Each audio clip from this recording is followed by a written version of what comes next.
Hey everybody, and welcome back to Let's Chat with Russtek. My name is Nick Russell, and today I want to talk to you about emails. Now, we get tons of them, everybody. We get tons in our inbox every single day, and a lot of it's junk, to be honest with you. You get stuff from the store you signed up for that special offer, or this website that you visited once and you signed up to their email list, and it just keeps adding up and adding up and adding up. Now, if you're looking to grow your business and use email marketing, how are you going to stand out amongst all of these emails? Now, what's the one thing that's pretty similar in all of the emails that you get from whether it be a store or a restaurant or a website? A lot of it is filled with images of a product or a service that these people are selling, or a special on the menu or something like that. Now, that's fine and dandy if that's the message that you want to get across, but for a lot of us, that's just not going to work. So I want to talk to you about a couple different ways of how you can engage a lot more with your audience and stand out a little bit. Now, the first way I want to talk to you about is, it's called the 9-word email. So this is something that you could schedule out in MailChimp or HubSpot or whatever, however you use to email your customers and clients and your target market. Now, with the 9-word email, it's just that. It's a 9-word email. It doesn't have to exactly be 9 words, but somewhere close to that. Basically, a very short and sweet email to get your message out there. So, for example, I hosted a BlackBerry networking event back in February. And all I did was I simply sent an email. I personalized the email to the first name of whoever was getting that. And I asked the question, something about, what was the last BlackBerry phone you used? The open rate for that email was huge. I think it was mid-80s, like 85, 86% open rate. And then the responses I got back were huge. So when you typically send out just an email that's saying something and, oh, this is going on, make sure you subscribe here or go here, you're not going to get a response back for that. They just, yeah, okay, cool, that's what you're selling, where you want me to go, and so on. But if you're asking a question and it's one line, 9, 10 words, typically most people respond back to that. And the responses were huge. It took me about an hour to respond back to quite a few of those emails that came in. So that's one way that you can engage with your audience and get to build that relationship with everybody. Now, the second way is 3 steps. So the first thing you want to do is you want to develop an attractive character for your emails. So this character could be you yourself. It could be something you completely make up and somebody completely fictional. But this character is going to live on through an entire series of emails you're going to send. So for an example of an attractive character, think about Subway way back when they found a guy that was a little bit overweight and he ate Subway every day or ate a lot of Subway and he lost a lot of weight.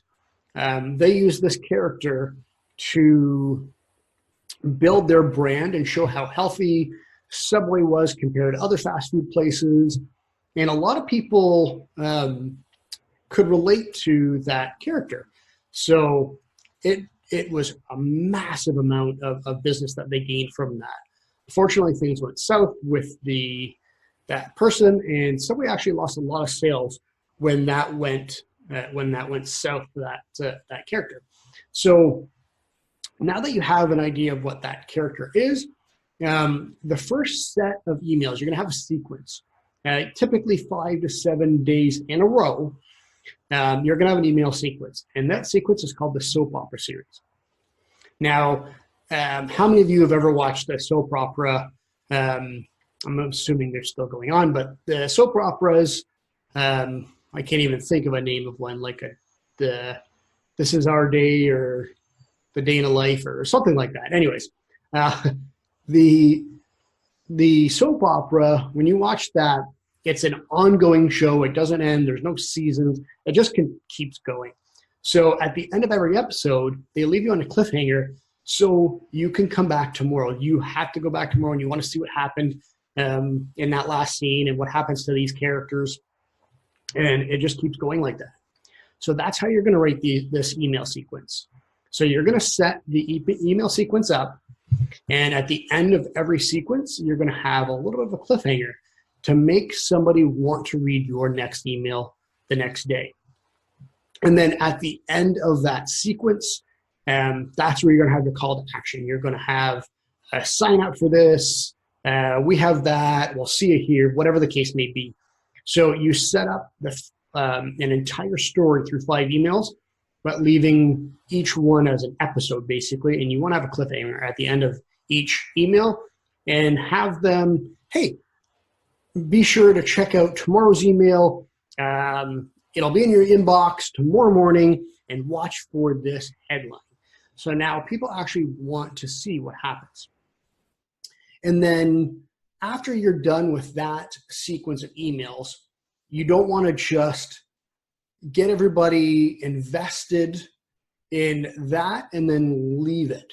You want to continue that relationship. You want to grow that relationship with your audience.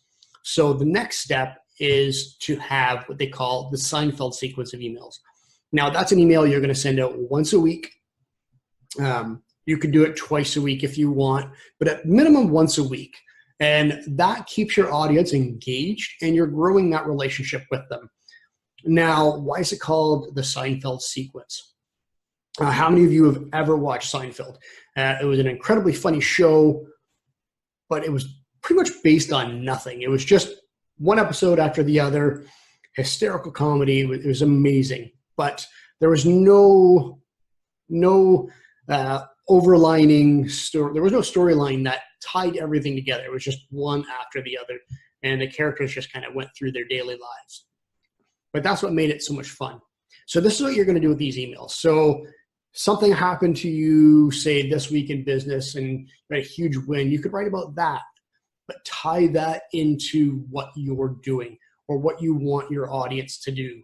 So if you have a call to action that you want to have your audience get involved with, you want them to sign up for this or go to that. At the end of that, you're having a networking event. Talk about something that happened at a networking event, your last one that was really funny. I ran into so-and-so and they spilt their drink on me, and whatever the case may be. Tell a little bit of a story in this email and then have some links in there to go to your next networking event if you're hosting a networking event or whatever the case may be. So that's just a quick little chat about sending emails for your business.